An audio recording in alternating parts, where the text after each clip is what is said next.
Šį kartą lankausi Kaune, mieste, kuriame praleidau bemaž 10-metį.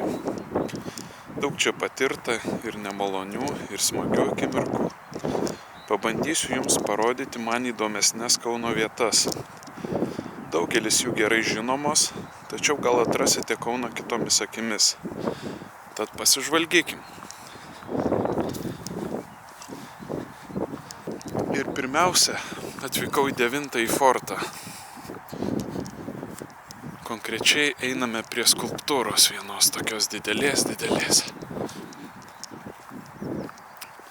Čia man tokia viena iš simbolinių Kauno vietų, menanti ir gana liūdnus Kauno epizodus. Tačiau čia savotiškai malonu pasivaikščioti, pabūti. Dabar tikrai labai gražiai sutvarkyta aplinka, kas buvo ir tada, tiesą sakant, kai aš gyvenau. Einame prie tos skulptūros.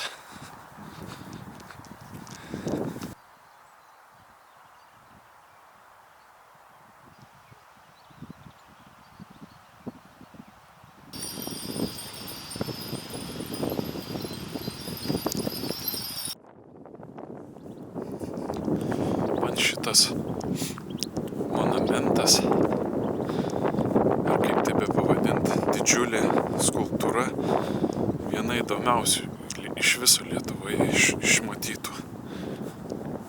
Taip, tai yra monumentas, kuris yra nacizmo aukoms atminti 84 metais autoriaus Alfonso Vincento Ambraziūno.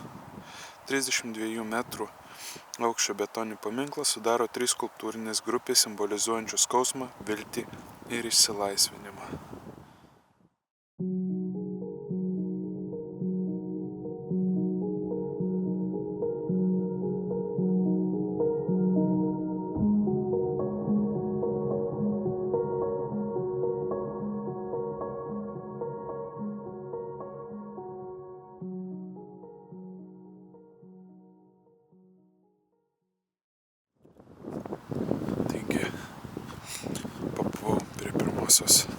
Mano vietos, kurią noriu parodyti jums.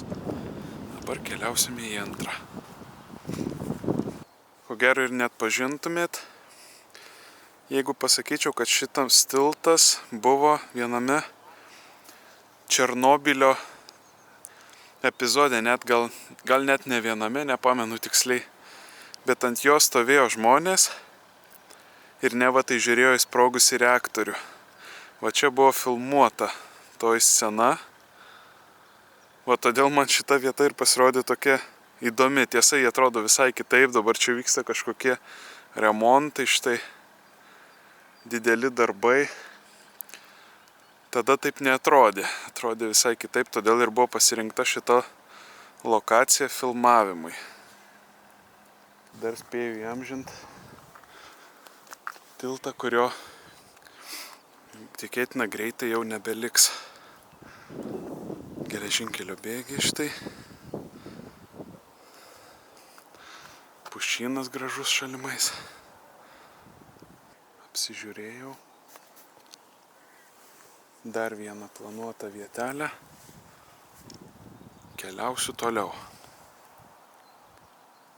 Taigi, dar vienas objektas, tai yra Pažaislio vienuolyno ansamblis. Šita vieta tokia įspūdinga, nes šalia yra Kauno marios. Rami, jauki, tačiau ir miestas faktiškai. Ir man čia labai patikdavo, vykdavo Pažaislio muzikos festivalis. Tikrai jaukus renginiai. Nežinau, gal ir dabar dar vyksta.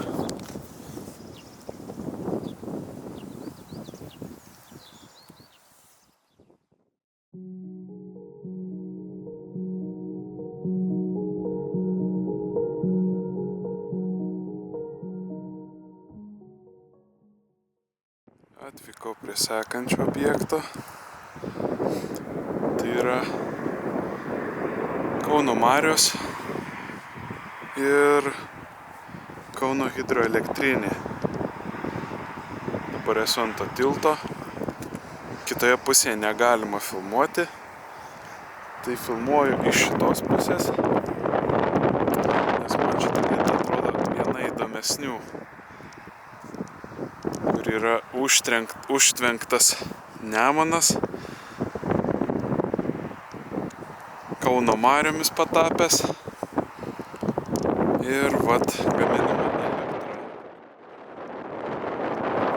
Kai jis būna šiek tiek atidaromas, vandens lygis Nemune už jo, iš užtvankos, stipriai pakyla.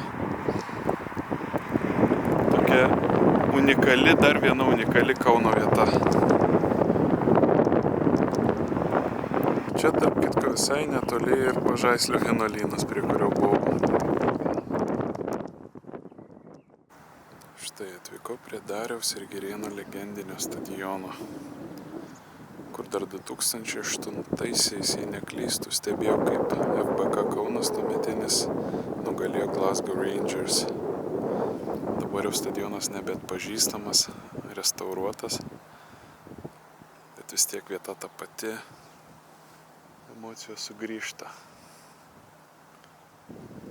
Visai šalia yra Kauno ąžuolynas, irgi legendinis paminklas Dariui ir Girėnui. Ir dabar dar noriu nueiti prie atrestauruotos Kauno sporto halės. Tiesa, į vidų neisiu, tik išorę parodysiu, kur daugybė matyta rungtynių ir įvairių renginių.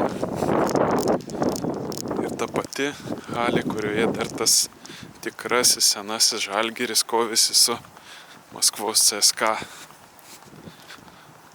O Kaunas puikių pastatų pristatė, čionais lengvosios atletikos maniežas, jeigu neapsirinku.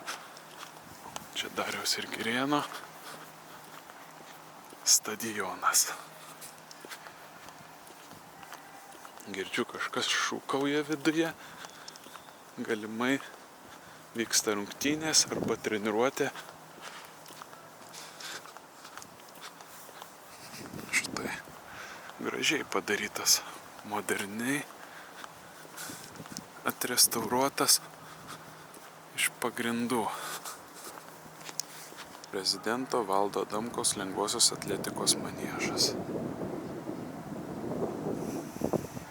Visai priešais Dariaus ir Girėno stadioną ir Kauno sporto halę.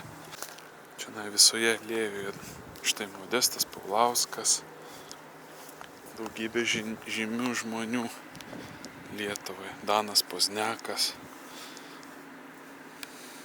boksininkas. Daugybė žymių žmonių įamžinimai. Savotiška šlovės alėja Mindaugas Bilius, Lietuvos vyrų krepšinio rinktinė 2000 metų Sidnėjaus vasaros olimpinių žaidynių 3 vietos laimėtoja. Legendomis apipinta Kauno sporto halė.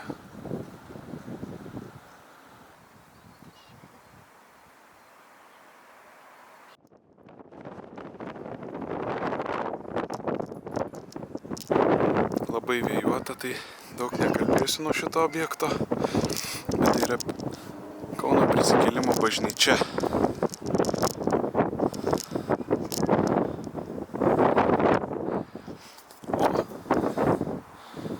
Ten matosi Žalgirio arena, Soboras.